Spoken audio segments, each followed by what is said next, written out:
When I talk about vans on this channel, I mainly talk about 40 Econolines. Sometimes I talk about the GM vans, the Express, and the Savannah. The reason for that is this.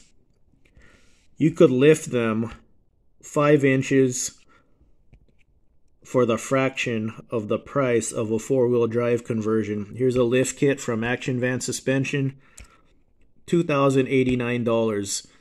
A 4-wheel drive conversion is $15,000 just for parts. That's installing it yourself. So if you just want the cool looks and some improved off-road capability, lift kits for vans. Here's the GM van right here. Let's get some pictures.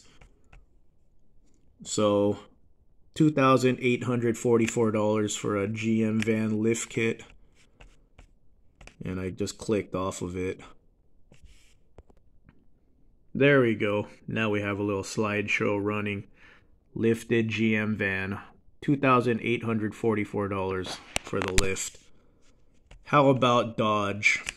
So let's take a look at a couple of Dodges. We looked at these yesterday. Let's take one more look. This is a Class B camper. I always like Class Bs. I think it's amazing how they fit a tiny house in such a small space. It's like a baby RV.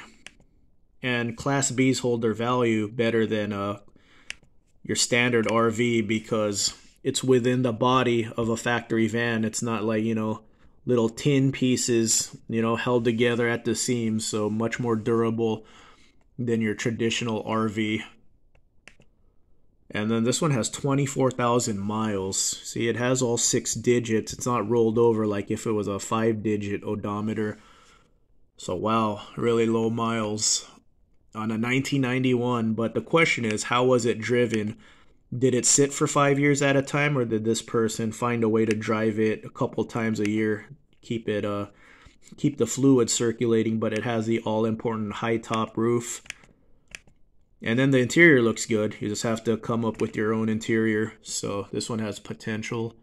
And the Dodges go for less than the Fords and the GM vans. And then we got one more right here, 7,500. Standard roof. I think the Dodge vans do look good. I like the Dodge grill. Yeah, Dodge, they're good looking vans. You just don't see them lifted because they're unibody. Yeah, really well done. So if you always wanted a van where you could take to the beach and take pictures of your feet where the water is, see, your feet could be right here. See, that's a foot with the door open. See, you could impress all your friends on Instagram if you get this van. Do the obligatory foot shot. Okay, so I searched lifted Dodge vans. So, of course, we're going to see a couple Pro Masters. This one's 4-wheel drive. You can see the solid front axle. This one's obviously 4-wheel drive. But looking at this one, I said, okay, that looks like a non-4-wheel drive lifted Dodge. So there it is right there. Looks good. Man, it looks good lifted. Vans just look good lifted. So I clicked on that picture and found this guy's blog. So this was his grandma's van, and this guy's a photographer. So looking down at his comments, people are interested in that lift. And I see no replies. He's not telling anyone how he achieved that lift. So I went ahead and went to his Instagram. There's a van right there. It's a good looking van. Man, that's a good looking van. He has the roof storage. So here's the thing. This guy has 700,000 followers, so it looks like he's doing well for himself. So one of my Instagram friends follows this guy. So here's the thing. He's doing so well for himself now. It looks like he doesn't have the Dodge van anymore, and he has this truck camper now. So yeah, that's unfortunate. This guy had a really cool van. It looks like he's more into his photography than he is into that van, even though he did a really good job on it.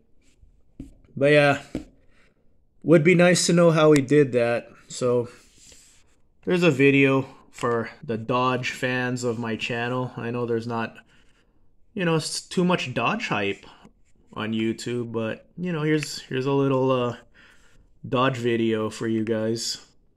And like I said, it's just a shame that this guy didn't share any info. I think that sometimes that's the problem in life with a bug.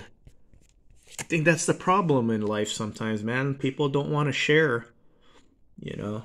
I would like to know. I don't even have a Dodge van, and I would like to know how he lifted that because it's something different. It's something cool, something really well done. So maybe someday someone will share with us how to lift a Dodge van. They're unibody. They're not body on frame like the Fords and the GM vans, the old school ones.